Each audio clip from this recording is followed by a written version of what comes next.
Oh, and another goal for Super Eagles.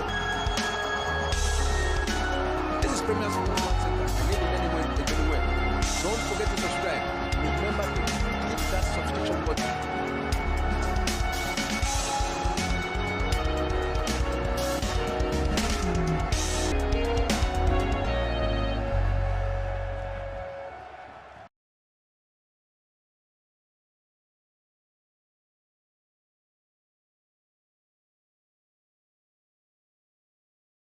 Oh, and another goal for Super Eagles. This is Premier Sports Center. Live anywhere. Don't forget to subscribe. Remember to hit that subscription button.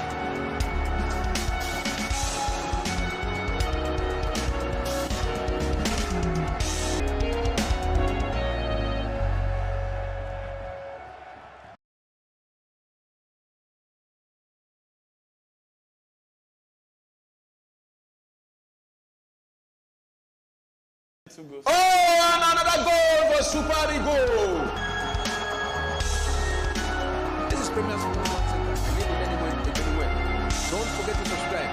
Remember to hit that subscription button.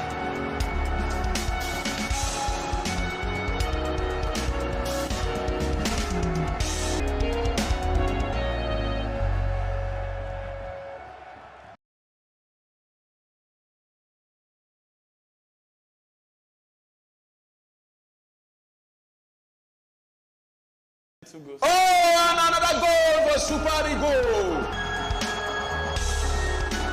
This is Premier Sports Center. Live anywhere. Don't forget to subscribe. Remember to hit that subscription button.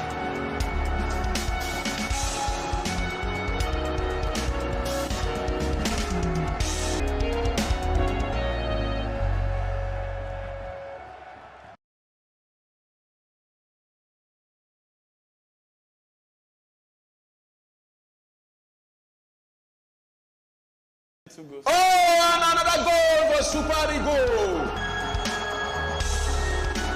This is Premier Sports Center. Live anywhere. Don't forget to subscribe. Remember to hit that subscription button.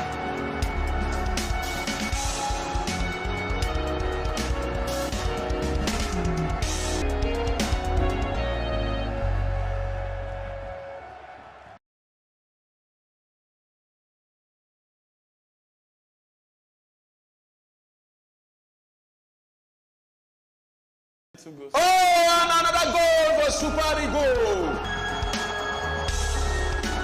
This is Premier Sports Center. Live anywhere. Don't forget to subscribe. Remember to hit that subscription button.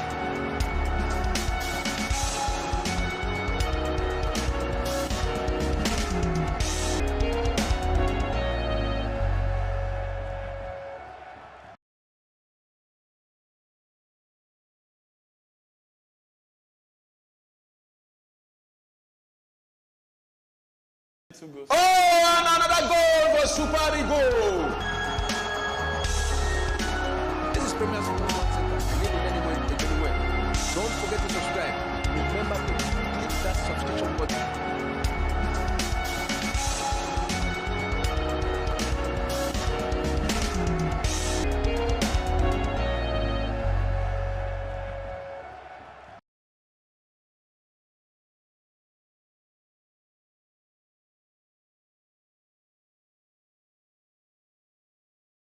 Oh, and another goal for Super Eagles. This is Premier Sports Center. Live anywhere. Don't forget to subscribe. Remember to hit that subscription button.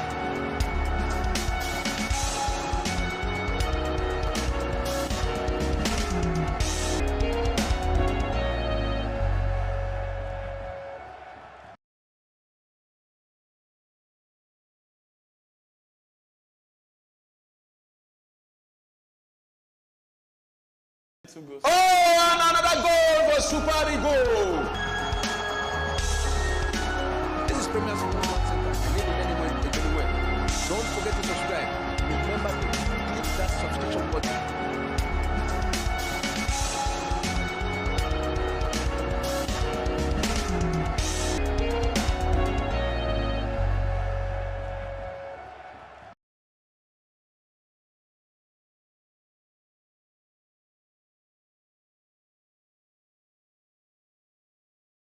Oh, and another goal for Super Eagle. This is Premier Sports Center. Believe in anyone, anywhere. Don't forget to subscribe. Remember to hit that subscription button.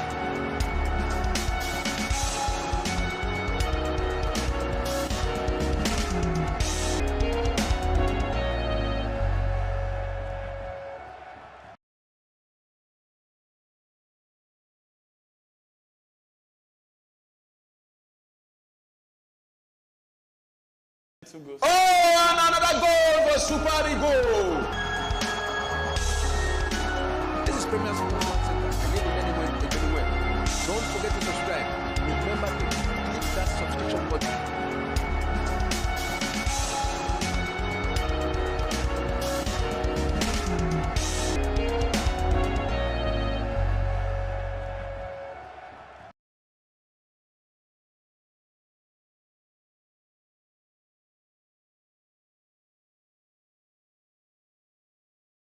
Oh, and another goal for Super Eagle. This is Premier Sports Center. Believe in anyone, anywhere. Don't forget to subscribe. Remember to hit that subscription button.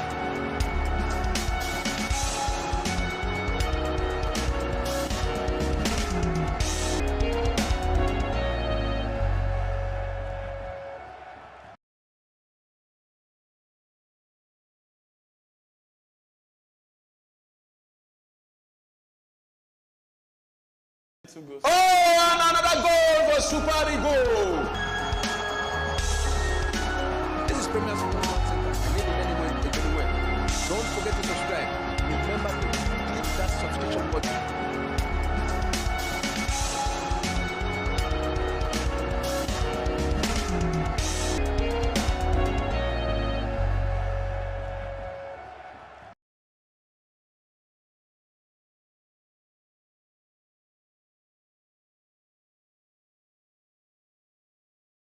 Oh, and another goal for Super Eagle. This is Premier Sports Center. Believe in anyone, anywhere. Don't forget to subscribe. Remember to hit that subscription button.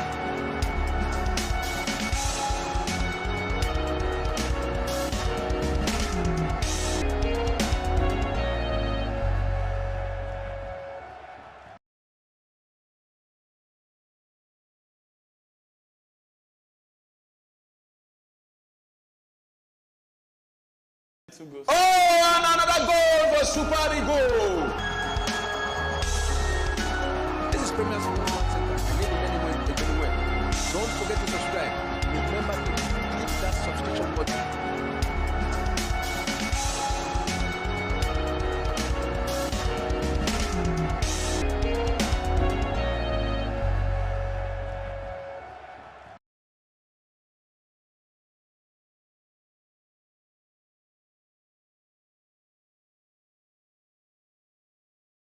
Oh, and another goal for Super Eagle. This is Premier Sports Center. Believe in anyone, anywhere. Don't forget to subscribe. Remember to hit that subscription button.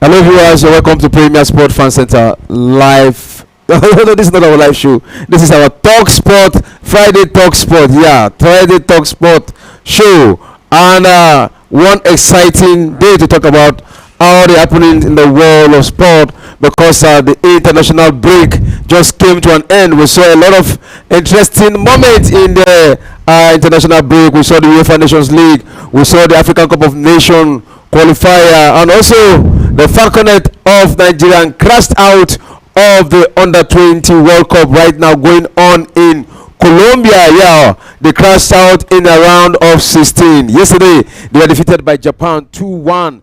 It ended in that encounter. But they actually gave good account of themselves in that World Cup, but they have to come home because Japan was the better side against the FACONET of Nigeria. We have a lot to talk about in the world of sport today in our Talk Sport show. Well, I will not be alone to talk about all those moments where I have with me the one of the great analysts here, Yemite himself. How do you do today? Yeah, I'm fine.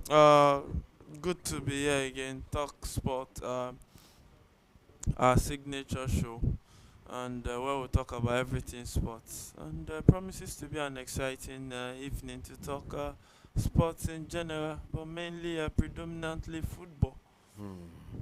All right, predominantly football.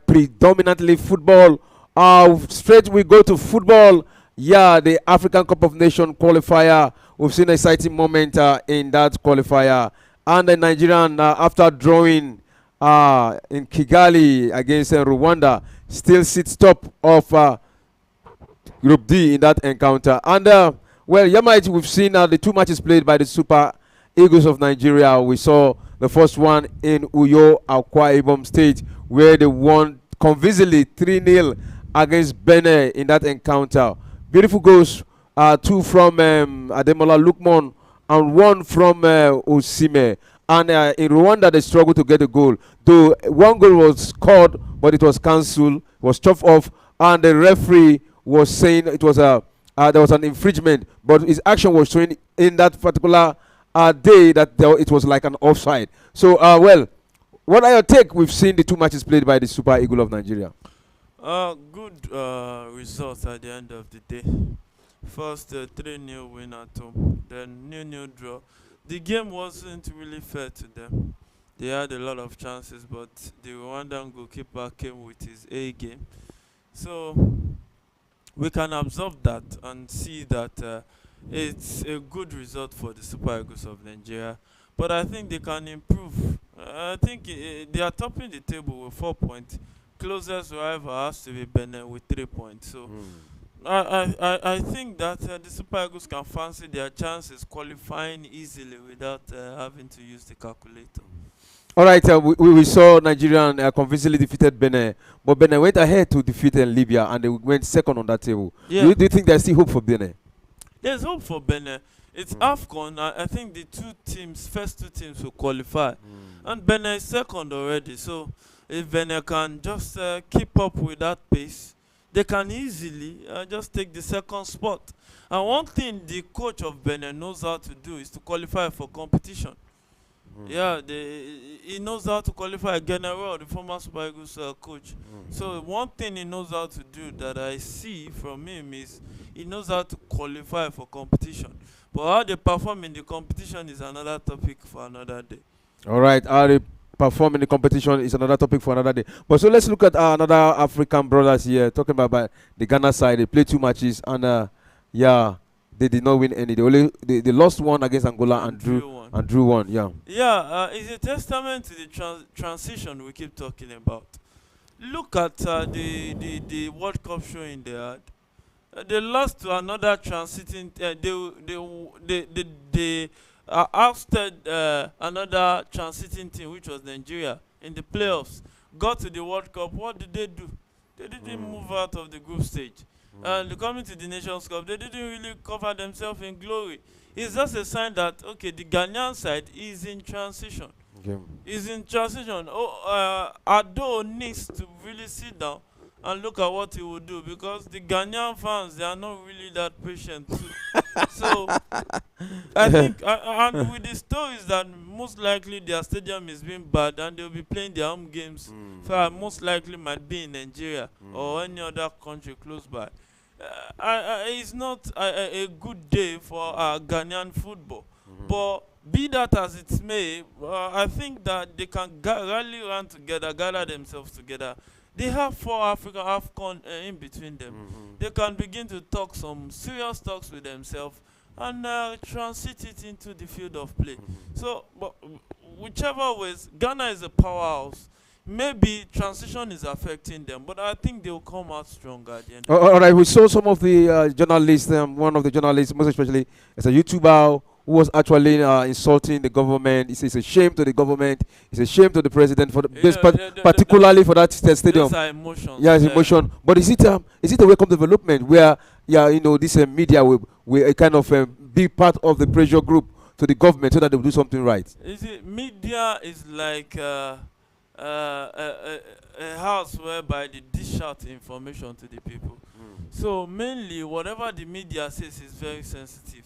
But he's a YouTuber, so it's not in the mainstream media. It's just in the other side of the media, which is the social media. So I think that calling out the government like that, you need to first, bring out your point. How the government had a lot to do with this, because look at it. I think they have a good coach. Maybe the players are not giving up to what they should on the field of play, but every country goes through transition. There was a time Germany was ousted in the group stage of the World Cup. Even Spain had a terrible World Cup at a point in time. So it's just something that spreads cut across. Brazil is currently having they just lost 1-0 to Paraguay 2 days ago or thereabout, or a day ago. So teams go into transition. Another thing is, as a media person, you should have power over your emotions. If Ghana doesn't go to the Nations Cup or the World Cup, the heaven won't come down. All they need to do is go back to the drawing board and do something right, then plan ahead. If you fail, it's a sign that you need to make some correction and go and try again. It's not a sign to quit. So why will you be so emotional and just start calling out names out of emotions? And one thing I do understand that is, whatever reaction you give out of emotions, mostly you come back to apologize. That's why you see people say, I was mad. I was mad, meaning they lost that concentration for a few minutes. So when you want to talk, it's best not to talk when you are angry, when you are emotional. When you are too happy, you make promises you can't keep. So I think that they need to be careful. And I think the authorities now should come out hard on regulating social media. You can't just come out and say things anyhow. You can't just come out and talk to people anyhow. It is wrong. In Nigeria too, is everywhere. A young wrong boy information of maybe here and 18, there. 19, 16, 20, because you can stand behind the mic. Maybe your mom can give you money to get a mic and get equipment to open a social media page and run it. Then you start saying things that you shouldn't say at the end of the day, and you cause chaos. Meanwhile, you don't know that these things carry weight. You can't be talking anyhow. I think the Ghanaian government needs to start. Plus, the senior clients, you can't talk, you can't use social media anyhow.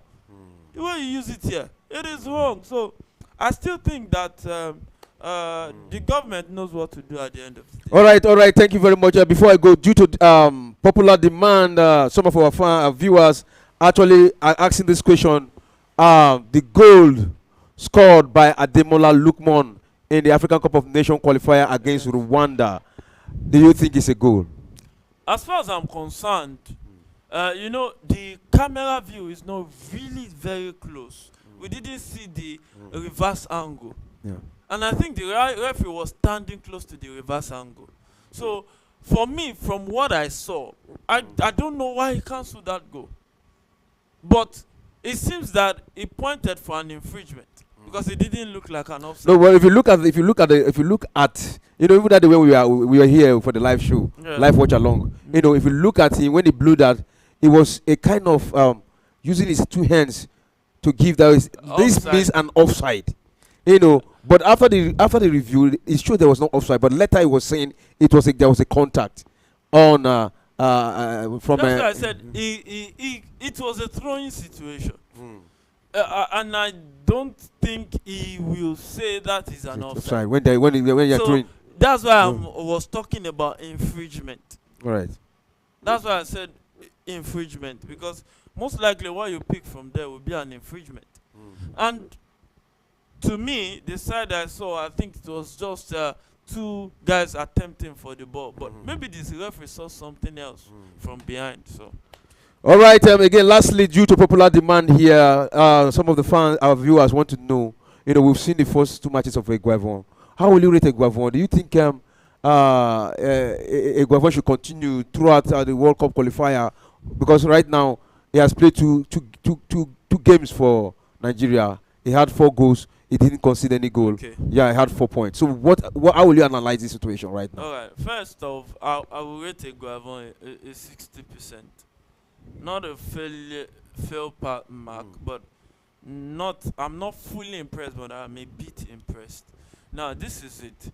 If the NFF knows that they can't get us a grade A coach, now these are the conditions I think. Grade A coach, leave a Guavon, go for a grade A coach. But if you are bringing another Ose Pesero, leave a Guavon with the job.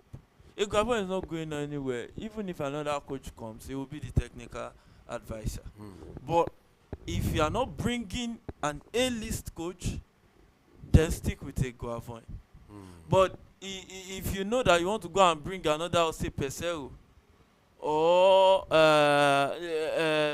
what General, I think Guavon is better because the way Guavon is playing, if you give him time with that team, it will give you a very sweet way of playing football that you get goals. The only No, reason that's why the fact they drew that match. Do you know that they created a lot of chances? That's they what missed. I'm saying. The only reason they didn't defeat Rwanda was because the goalkeeper was Tuari, yeah. Then the players they were not clinical enough.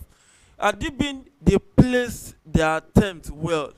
You know, check the second post, the first post, right top corner, left top corner. And you can get those angles right. I think the goalkeeper would have been beaten. But be that as it may, it's a good start. And another thing Nigerians need to learn is patience. You cannot build like this if you are not patient. If you want to keep shocking, you won't solve any problem. I think a Guavon understand that Super Eagles way of playing football. And I think another coach that might come to my mind now is Siasia. Yeah. That understand that, that Nigerian way of playing football, that can infuse it with the modern day. But I will still tilt towards a Guavon because Siasia has been out of football for so long. So for him to now come into the modern way of playing football, I don't know how he will fare. So that it doesn't be like he's learning with 1 hour, 1 year, sorry. Time is ticking. There's no time to waste. So I still think if you're not getting a grade A coach like Ave Renard and co from Africa or from the world, top coach, then stick with a Guavon. Don't go and bring another level of Osipeseo. That will take us backward. All right, you can hear that from Yamite himself. A good analysis here. All right, let's quickly go dive to the other encounters. The Under-20 Women World Cup. We saw the FACONET of Nigeria. Yeah, they were edged out yesterday by Japan. Japan defeated them 2-1 in that encounter. Yeah, after playing 4 matches, they qualified from the group stage. They defeated South Korea 1-0, and Germany defeated them 3-1. And they defeated them Venezuela 4-0 in that encounter. I think Germany has actually been a thorn in the flesh of the Nigeria Under-20 because you look at it, they are the one who deprived Nigeria from winning the Under-20 World Cup in 2010 and 2014. Yeah, they won it in the final. They won against the FACONET in the final in 2010. Also, they got to the final in 2014. They still won them. And in the group stage again, they won the FACONET 3-1. But yesterday, it was Japan. The Nigeria had to score at the tail end of the game. But I want to see some of those things we pick. Some of those players actually gave good account of themselves. Players like Ukochukwu, who need little touch. She's very good from the flank, from the right wing. She's very good at with that positioning. She just needs some little technical. These players are young. Just need little touches for them to be super players. And another player again, I look at Bello. Amina Bello is also good. Yeah, Flourish Sebastian also good. And then Yina also good. And just mention about a few. These players actually gave good account of themselves to the end. And I do think some of them will be picked by these big clubs. Yeah, that's the essence of Under-20. Under-20 is not mainly for you to win it. It's to discover new talent. And this win at all costs mentality is what actually is affecting Nigeria. You don't have to win Under-20. You don't have to win Under-17. What you need to do is bring up talent. Let us see that these guys can be infused into the national team. And the ladies that have been discovered, they can grow. But one thing, the issue with the male national team is the same thing as the female national team. The way they play. Randy Waldrum now has resigned. Wow. Now, who will come? He resigned due to personal reasons, family reasons. Now, who will come? Who will build a proper way that Nigeria is known for playing football? Not the one that you have to sit at the edge of your seat, people getting at high blood pressure and all. That's not the Nigerian way of playing football. Nigerian way is slow, steady, entertaining, and even if you lose, you can talk about the dribble of one player. Even if you lose, you talk about the way they were passing the ball in the midfield. That thing is not in Nigerian football again. Both the male and the female. So now they need to sit down and have a structure. If you want to forgo the next World Cup, it's fine. But build for future. Look at Spain. What they have sown since the mid-2000s is what they are still reaping till now. Build a proper structure. Look at Brazil. I think they need a proper working structure now. That's why they are struggling. That's why they are struggling. So I think that the NFF needs to sit down, put their hearts in order, get a coach, give us the way Nigeria play football, then begin to recruit people into it. Give us a proper league whereby we can discover. It's not only under 17, under 20 you discover talent. What is your league doing? Run a proper league. When you run a proper league, you discover talent from the league, then you invite them to the national team. And then from there you blossom. All right, talking about the under 20, the FACONET, the FACONET under 20 team of the Nigerian side, I think they were led to that World Cup by the coach Danjuma, Christopher Danjuma. And a lot of people were rating him. Well, not too bad, but he just needs some little touch also to perfect. Once again, he was once an interim coach of the FACONET. Now that Wardrum has resigned, do you think he stands a chance of occupying that position? Yeah, maybe he's an experienced coach, but maybe there's a reason why it was just interim and they didn't confirm him. So I don't know. It's NFF that will have to sit down and think about that.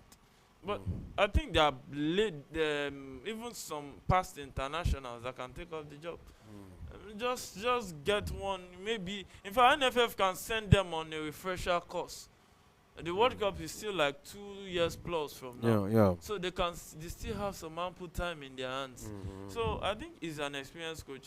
And on the FACONET outcast of out of the World Cup, I think that it's something that you can predict, because to whom much is given, much is expected. Were they given much? I don't think so. So you shouldn't expect much from them. You shouldn't expect much. But Germany, in everything, they are better. Japan, everything, female football, they are also better. You know, one thing is, if the Super FACONET qualifies for the semi-final, you will be surprised. But if Japan qualify for the semi-final, they won't be surprised. Why? Because it is preparation. That's what they work towards. And for me, all those age competition is not for you to win. It's for you to actually build, then promote to the national team. That's it's not really working like that in the Super Falcons for some time. All right, now let's quickly look at some of the teams that are remaining. Which of these teams do you think can win the under 20? Where we still have Spain, who are the defending champion. For the first time they won it. And with Germany also, who were 3 times a champion. They won it in 2002. Yeah, they won it in 2002. They won it in 2010, 2014. 3 times. USA also have won it 3 times. Yeah, Spain won it last time. Then Japan were the runner-up, but they were the winner in the 2018 edition. So we still have Japan, Spain, Germany, USA, Colombia, the host nation. Which of these countries do you think will likely win it? It will be between 3. Yeah. Because now US is really rebuilding their national team. So I would tilt towards US, Japan, or Spain. I think in between those 3, but first has to be US. Because when there are some countries, they are serious countries. When they are determined to do something, they do it well. US is one of those countries. Look at their male national team. They went for Pochettino. It won't come cheap. Wow. But they went for him. That's serious-minded countries. They know what they want. They are hosting the World Cup. They don't want to be the whipping boys in their own World Cup. Look at what they did. Went for a coach, A-list coach, that is top in the whole world. Let him come and beat something for them that they can eat from in the future. All right, thank you very much. Thank you very much. Let's go away from the under 20, the FACONET of Nigeria, and let's go straight now. Right now, we're going to be previewing some of the matches that we play in the weekend. First of all, we talk about Southampton. Southampton. The way you said I was pronouncing it before. It's not that way. It's Southampton. Yeah. So and Manchester United. You know. Given the fact we saw what Ronaldo said about Ten Hag during the week, I just bring in some of those things. We'll be talking about them one by one. I think that's one of those things about Manchester United. What Ronaldo said to Ten Hag responded back, and they will be playing against the early kickoff. Tomorrow, 12:30. 12:30. Yeah, I think Ten Hag is now a manager that his pride is beginning to shrink because now he's faced with the reality of the Premier League. One of the mistakes he made was the way he treated Cristiano Ronaldo. You have a guy that has a lot of experience. A lot. He has been there, done that. You can tap, you can harness that experience, at least for that one season. Then you build. You now freeze him out, treat him that way. Now, he's faced with this challenge. Yeah, he won the League Cup, FA Cup. But is that really Manchester United? Apart from, I think Manchester United is one of the top spenders now. I think first or second or third. They're second. They're still behind Chelsea now.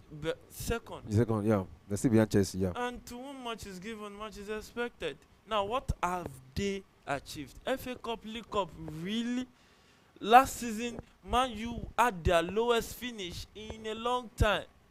8 out of all the European, not even Conference League plays. That is terrible and horrible. One of the lowest goal difference. Conceded too many goals. Outside of the Champions League, bottom of the group, conceding the highest number of goals. That is terrible. So there's no two names about it that were terrible. And with him saying, no, they cannot compete, you can't say that for Man U. It's the mentality. Winning, any winning team is about the man. You can't go and coach Madrid and be saying maybe Madrid might not win La Liga. You will receive your sack letter the next morning. I'm not joking. Because there are mission statements that they don't take lightly. The Chelsea of old have that. I don't know the Chelsea of these new owners. You can't go outside and speak as if you are not competing. It is an error. And that's what Ten Hag is doing. So that's why Ronaldo is critiquing that aspect of the conversation, that you can't say this. Because the man you made Ronaldo. Yeah. Before he now went to Real Madrid, so he understood what the club stood for. So he's speaking from an understanding perspective, not just a fan perspective, or trying to, at least massage him and say, now. No, he's speaking from, he was part of that team in those glory days. So he's speaking from that perspective. All right, so the match now, what do you think is going to win tomorrow? Early kickoff, Manchester United. I think Man U should win, but you don't know the Man U that will turn up. All right, Southampton has not really been. All right, we'll go to Manchester City versus Brentford. That one will be 3. But talking about also Manchester City, there are a lot of charges about against them. I think they'll be going to court this week. With Man City that have listed the top lawyers in UK. One of the things that you see, apart from the case itself, when you bring up some lawyers in front of them judges, they can be intimidating anywhere in the world. Any lawyer will tell you that. Because when you look at some A-list lawyers, you have to sit down and rethink before you make judgment against them. It is just about the politics of the human race. So I think this case will be very difficult for the Premier League. But if they have their fact, because truth can send you to prison in court. But fact, We save you. we save you. So if they have their fact, then So you think you're going to beat Brentford straight tomorrow? yeah, I think so. Oh yeah, Liverpool, Nottingham Forest Liverpool, with the Ancelotti factor, 3 games, 3 win, 100% so all far. those things, I don't believe Early. in it in Premier League. You don't believe in it? Any team can defeat you. But when you talk about favorite, it's Liverpool. Yeah, very right, Liverpool. Okay, we'll go to Bournemouth, Chelsea tomorrow. That is a late match, 8 o'clock tomorrow. Yeah. Yeah, I think you don't know the Chelsea that will show up. So I'll just sit on the fence with that. Maybe a win or draw for Chelsea. All right, a win or draw for Chelsea. Then we'll go to the on Sunday feature, which is Tottenham versus Arsenal. Talking about the case of Arsenal, Odegaard out there and declaring red card. Can you just brief both of these? Talk about these two things, right? Now, for the last 105 Premier League games, Odegaard has started 101. Wow. Missing just 4. Wow. You see how important Odegaard is. Declan Rice started almost every Arsenal Premier League games last season because he was consistent, not really injured. So you see those two going out, they will be greatly missed. But do they have guys who can cover? Yes. Kai Havertz can easily drop down into Odegaard's role, while Jorginho and Partey can do a good job in the midfield. Okay. And they have Merino too, but I think he's still out injured. Yeah. I think forward Trossard can come in and maybe play a false 9. Then it looks like Gabriel Jesus too has returned back to training. So I'll take. Is Trossard still in Arsenal? Yes, he's still in Arsenal. Okay. Trossard, and Arteta is a tactician, so I think he will know. But playing against an eye-line Tottenham, they will have to defend because Odegaard is key for holding possession for them. But I think they will struggle.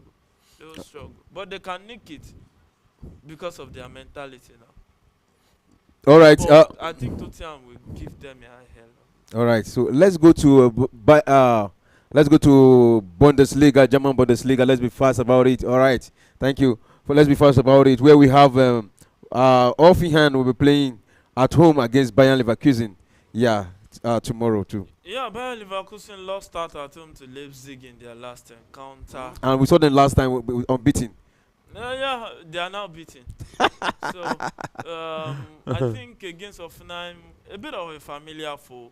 A lot of goals in that one. So I think the bookies can go for the goals, but I still think Leverkusen can edge that one.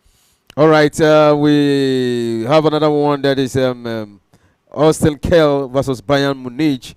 Bayern all the way. Austin Kell just came from the Bundesliga 2 into the Bundesliga, and the powers like Bayern Munich that should be hungry because they lost the league last season to Xabi Alonso's Bayern Leverkusen. So I think that should be all win for Bayern Munich.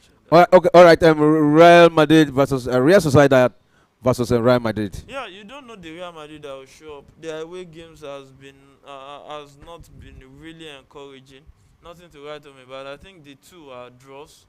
So Real Sociedad is a very difficult ground to go to.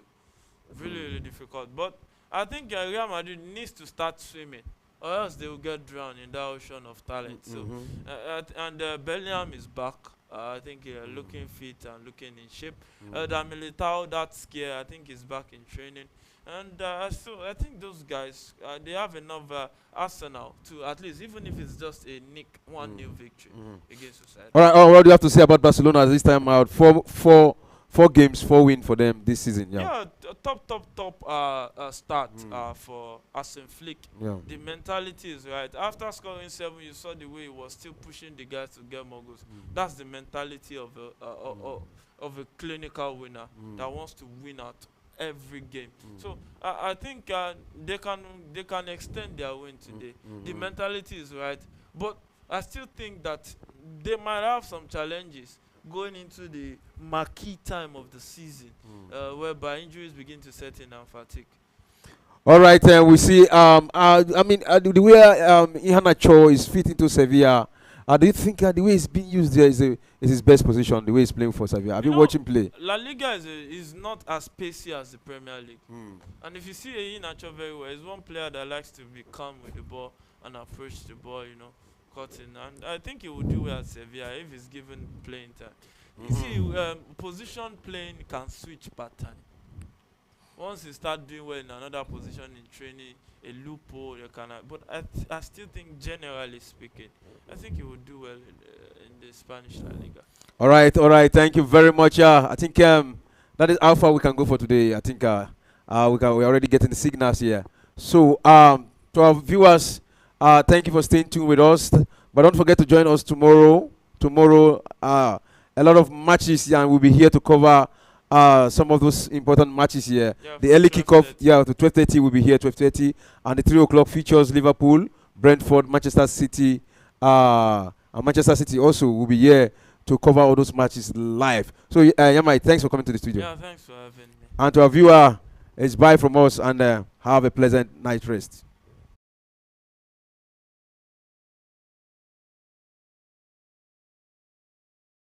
Oh, and another goal for Super Eagles.